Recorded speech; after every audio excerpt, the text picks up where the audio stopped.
Assalamualaikum and hi to Dr. Rahila and all my fellow friends.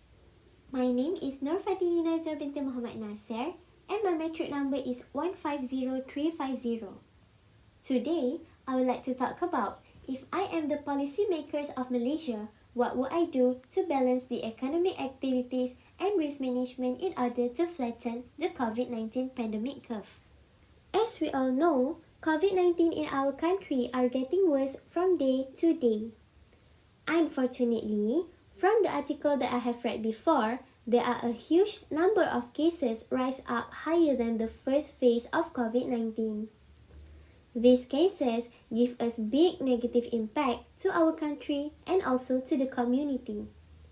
Why am I saying this? Because the economic activities in our country has become slower than before, and the COVID-19 virus also give bad negative impact on human health.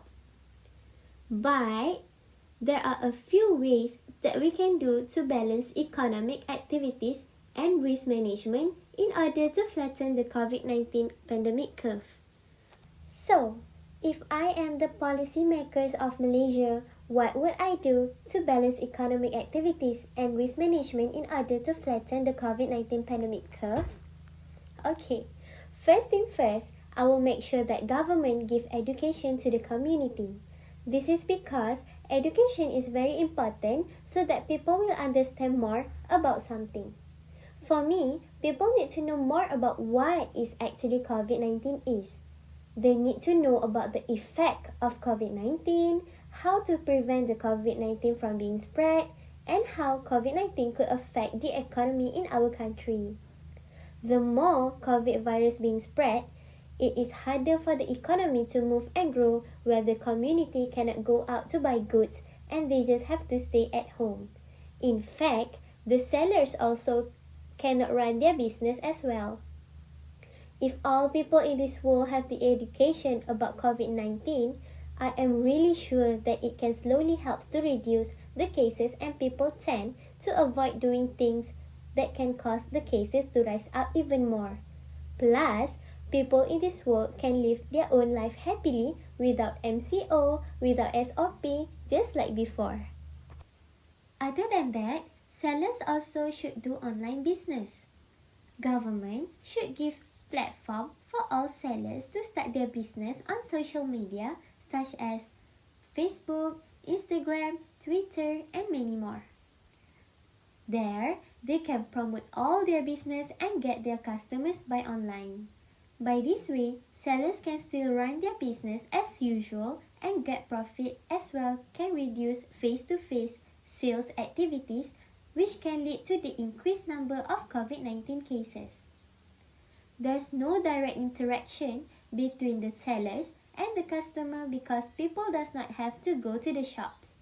So, this thing can surely balance the economic activities in order to flatten the COVID-19 pandemic curve.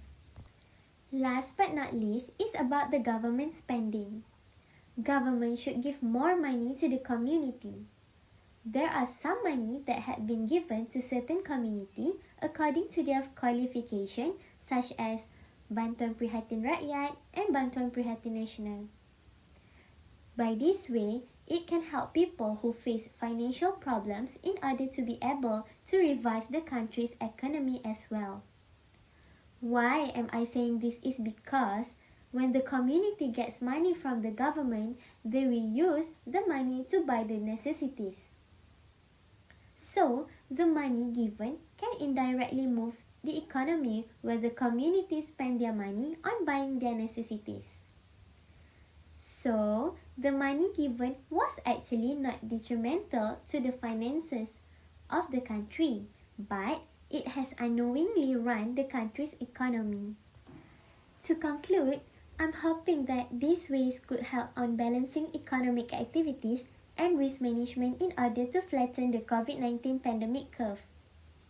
In addition, all walks of life need to work together in combating the spread of this COVID disease so that we all can live our life happily and the development of our country will grow from day to day.